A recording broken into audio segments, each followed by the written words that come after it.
आज की क्लास में हम modification of aortic arches in vertebrates पढ़ेंगे।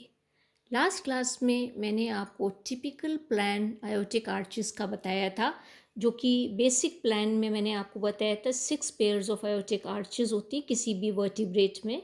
6 पेयर्स आयोटिक आर्चेस का डेवलप होता है। पहली आर्च होती है hyoid, sorry mandibular arch, second hyoid, third, fourth, fifth and the sixth aortic arches. तो बेसिक प्लान मैंने आपको ये बताया था। अब हम मॉडिफिकेशन देखेंगे। तो ये 6 आयोटिक आर्चेस हमने देखी हैं। सबसे पहले हम इसमें देखेंगे कि जो साइक्लोस्टोम्स होती हैं, वैसे मैं आपको बता चुकी हूँ, पर फिर भी मैं आपको बताती हूँ। जो साइक्लोस्टोम्स होती हैं उनमें नंबर ऑफ आयोटिक आर्चेस रफली उतनी ही होती हैं जितने की फंक्शनल गिल क्लेफ्ट्स होते हैं। फॉर एग्जांपल, अगर हम पेट्रोमाइजोन देखें तो उसमें फंक्शनल गिल क्लेफ्ट्स कितने होते हैं? 7 पेयर्स होते हैं। तो 7 पेयर्स ही आयोटिक आर्चेस इसमें निकलती हैं, जो होती हैं स्प्लिट और अनस्प्लिट पार्ट जो होता है उससे निकलती हैं इसमें से। परंतु हम देखें इसके अलावा इसमें डेलोस्टोमा जो होता है उसमें 15 पेयर्स आयोटिक आर्चेस के होती हैं। इसके अलावा हम मिक्जीन देखें तो मिक्जीन्स जो होती हैं उनमें 6 पेयर्स होती हैं आयोटिक आर्चेस के। तो ये इसके अंदर हम देख सकते हैं, जो कि साइक्लोस्टोम में हम नंबर ऑफ आयोटिक आर्चेस कितनी होती हैं। अब हम देखते हैं फिशेस से। तो फिशेस में हम देखें तो यहाँ इन्होंने इस डायग्राम में टीलियोस्ट फिश से स्टार्ट करा है, पर हम सबसे पहले इसमें उसमें देखेंगे कि जो शार्क्स वगैरह हैं उनमें क्या होता है। तो टिपिकली अगर हम देखें तो फिशेस में जो नंबर होता है आयोटिक आर्चेस का कभी भी 5 से ज़्यादा नहीं होता है, परंतु एक्सेप्शंस होते हैं। जैसे हेप्टेंथस है, उसमें 7 पेयर्स होती हैं आयोटिक आर्चेस का। हेक्सेंथस में 6 पेयर्स होती हैं। और परंतु चाहे कितने भी, क्योंकि मैंने आपको पहले भी बताया कि जितने फंक्शनल गिल क्लेफ्ट्स होते हैं उतनी आयोटिक आर्चेस होती हैं। परंतु चाहे एडल्ट्स में नेथोस्टोम्स में कितनी भी आयोटिक आर्चेस हों फंक्शनल, परंतु एम्ब्रियो में हमेशा टिपिकल प्लान ही फॉलो होता है। मतलब 6 पेयर ही आयोटिक आर्चेस के एम्ब्रियो में पाए जाती हैं।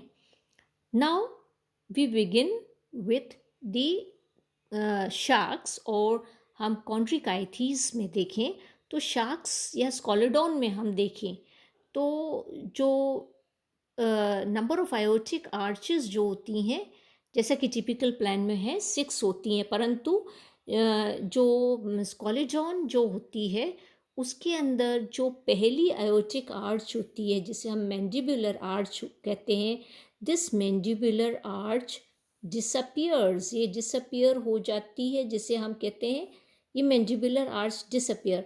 तो जब एक आर्च डिसअपियर हो जाती है तो कितनी आर्चेस बच गई? 5। Second, third, fourth, fifth and the sixth aortic arches इसमें प्रेजेंट होती हैं एडल्ट में, और 5 ही गिल क्लेफ्ट्स इसके अंदर पाए जाते हैं। अब इसके अंदर अगर हम देखें आगे टीलियोस्ट फिशेस में, तो टीलियोस्ट में फर्दर रिडक्शन हो जाता है। यहाँ पे इन्होंने टीलियोस्ट दिखा रखा है। एक्चुअली ये डायग्राम जो है ये हम देखें तो ये शार्क्स का है। टीलियोस्ट में सेकंड आयोटिक आर्च जो होती है वो भी रिड्यूस हो जाती है। तो फर्स्ट तो ये हमने देखा मैंडिबुलर है, और सेकंड आयोटिक आर्च भी ये रिड्यूस हो जाती है। तो इस तरीके से हम देखें तो कितनी आयोटिक आर्चेस रह गई? 4। थर्ड, फोर्थ, फिफ्थ और सिक्स्थ आयोटिक आर्चेस ही परसिस्ट करती हैं। तो यहाँ पर ये हम इस तरीके से इसमें फिशेस में हम देख सकते हैं। परंतु हम आगे देखें तो जो डिप्नोई है, लंग फिशेस होती हैं, तो उनमें रिमार्केबल चेंज हम देख सकते हैं।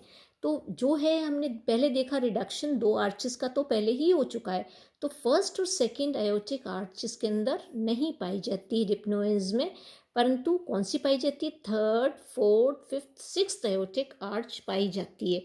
और जो सिक्स्थ आयोटिक आर्च जो होती है उसमें से एक और ब्रांच निकलती है जिसे हम पल्मोनरी ब्रांच कहते हैं। क्यों निकलती है?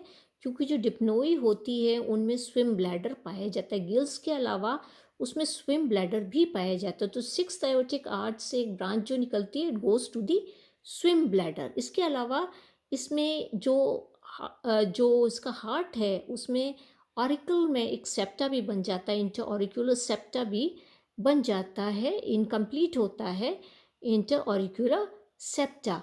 तो यहाँ पर एक पल्मोनरी ब्रांच और हम यहाँ पे देख सकते हैं जो कि स्विम ब्लैडर को जाती है। आगे हम देखें तो टेल्ड एम्फीबिया जो है एन्यूरन्स में, तो 2 आयोटिक आर्चेस पहले ही रिड्यूस हो गई हैं। कौन सी बची है? Third, fourth, fifth and the sixth aortic arches. परंतु क्या होता है, ये फिफ्थ आयोटिक आर्च जो है कुछ एन्यूरन्स में, यूरोडील्स में ये परसिस्ट करती है एज अ ब्रांच, और कुछ में ये बिल्कुल डिसअपियर हो जाती है। तो इसीलिए यहाँ पर हमने इसको फिफ्थ आयोटिक आर्च को यहाँ नहीं दिखाया है। तो तो मेन जो आर्च होती है वो ये जो होती है, ये जो थर्ड आयोटिक आर्च जो होती है उसको हम कैरोटिड आर्च कहते हैं। तो ये जो है कॉमन कैरोटिड है, और ये जो इंटरनल कैरोटिड और ये एक्सटर्नल कैरोटिड्स, ये दो। तो इसके बाद ये सिस्टमिक आर्च होती है, फोर्थ आर्च सिस्टमिक आर्च होती है, और ये सिस्टमिक आर्च नीचे जाकर डॉर्सल आयोटा बनाती है। तो जो सिस्टमिक आर्च है उससे लेटरल डॉर्सल आयोटा बने हुए हैं। फिफ्थ आयोटिक आर्च जो है हमने देखा है यहाँ पे नहीं है, अगर है तो बहुत छोटी सी ब्रांच होती है।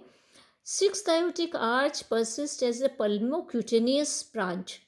पल्मोक्यूटेनियस ब्रांच जो होती है, मतलब एक पल्मोक्यूटेनियस ब्रांच का मतलब होता है स्किन को सप्लाई करती है क्यूटेनियस ब्रांच, और pulmonary branch to the lungs, developing जो लंग्स होते हैं उनको ये जाती है। तो ये इस तरीके से। अब आप एक चीज़ देख सकते हैं, जो सेकंड ये जो थर्ड और फोर्थ आयोटिक आर्च जो है इसमें एक वेस्कुलर कनेक्शन होता है, इसको हम डक्टस कैरोटिकस कहते हैं। इसी प्रकार से जो सिक्स्थ आयोटिक आर्च है वो कनेक्टेड है with the radix of the lateral dorsal iota, और इस वेस्कुलर कनेक्शन को हम इस कनेक्शन को कहते हैं डक्टस बोटिलाई। फिर अगर हम देखें तो जो टेल्ड एम्फीबिया होते हैं उनमें गिल्स होते हैं लार्वल कंडीशंस में, और आप देख सकते हैं इसमें गिल्स होते हैं। फर्स्ट और सेकंड आयोटिक आर्च रिड्यूस हो गई है, third aortic arch carotid arch के फॉर्म में है, फोर्थ सिस्टमिक है, फिफ्थ आर्च जो रिड्यूस्ड है, सिक्स्थ आर्च जो है पल्मोक्यूटेनस ब्रांच के फॉर्म में, ये आप देख सकते हैं ये परसिस्ट करती है। यहाँ पर आप इस प्रकार से हम देख सकते हैं, और आपको मैंने बता दिया है कि रेडिक्स जो लेटरल डॉर्सल आयोटा के होते हैं वो इंटरनल कैरोटिड्स बनाते हैं, और वेंट्रल आयोटा जो स्प्लिट होता है वो एक्सटर्नल कैरोटिड्स बनाता है।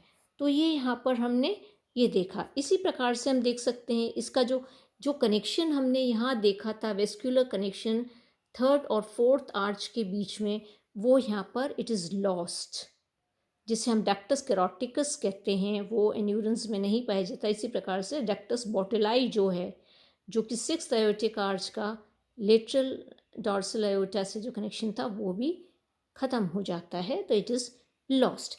Now we come to the reptiles. तो रेप्टाइल्स में अगर हम देखें तो रेप्टाइल्स में जो है, क्योंकि फुली टेरेस्ट्रियल ये वर्टिब्रेट्स होते हैं, तो इनमें गिल्स तो नहीं पाए जाते हैं, लंग्स पाए जाते हैं। और थर्ड आयोटिक आर्च देखिए फंक्शनल है एज कैरोटिड आर्च, और आप देख सकते हैं जो ये third aortic arch functional arch है, फोर्थ है फंक्शनल, और सिक्स्थ आयोटिक आर्च जो है ये फंक्शनल है। पर क्योंकि इसमें नेक होता है, पोस्टीरियर शिफ्टिंग होती है हार्ट की, और वेंट्रिकल्स का भी डिवीजन पार्शियल डिवीजन होता है, तो इसमें कुछ चेंजेस आ जाते हैं आयोटिक सिस्टम में। और वो क्या होता है, वेंट्रल आयोटा जो है आप देख सकते हैं स्प्लिट हो गया है 3 ट्रंक्स में। तो 2 तो देख सकते हैं ये सिस्टमिक्स हैं ये, और एक पल्मोनरी ट्रंक है। तो राइट सिस्टमिक जो है वो आप देख सकते हैं लेफ्ट वेंट्रिकल से निकलती है, राइट सिस्टमिक लेफ्ट वेंट्रिकल से निकलती है, और ऑक्सीजनेटेड ब्लड कैरी करती है आयोटिक कैरोटिड आर्च को। है ना, हेड रीजन में। और लेफ्ट सिस्टमिक जो होती है वो राइट वेंट्रिकल से निकलती है, डीऑक्सीजनेटेड ब्लड लेके जाती है, मिक्स्ड ब्लड जो होती है डोर्सल अयोटा को, डोर्सल अयोटा को ये मिक्स्ड ब्लड ये लेकर जाती है। तो ये आप देख सकते हैं, ये राइट सिस्टमिक है और ये लेफ्ट सिस्टमिक है। तो ये इस तरीके से एक पल्मोनरी ट्रंक होती है, ये पल्मोनरी ट्रंक जो कि राइट वेंट्रिकल से ही निकलती है, राइट वेंट्रिकल से, और ये डीऑक्सीजनेटेड ब्लड लंग्स को लेके जाती है प्यूरिफिकेशन के लिए।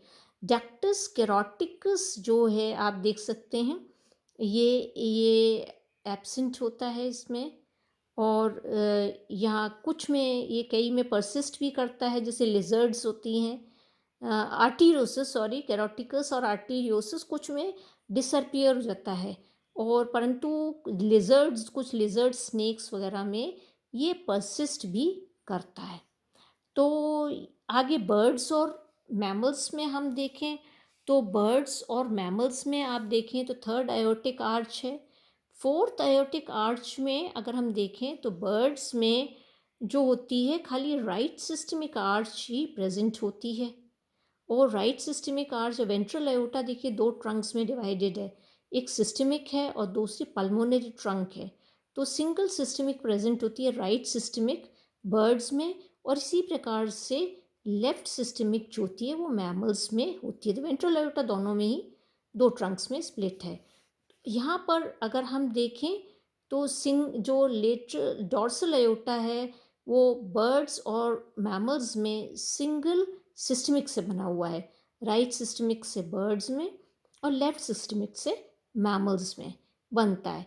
इस प्रकार से हम देखें तो आगे इसमें जो यहाँ इसका अगर हम बर्ड्स में देखें तो जो पार्ट जो लेफ्ट सिस्टमिक का होता है वो बर्ड्स में सबक्लेवियन परसिस्ट करता है, और मैमल्स में क्योंकि लेफ्ट सिस्टमिक प्रेजेंट होती है तो जो राइट सिस्टमिक का जो पार्ट होता है, राइट सिस्टमिक नहीं है यहाँ पर, तो उसका जो पार्ट होता है एज सबक्लेवियन आर्टरी ये परसिस्ट करता है।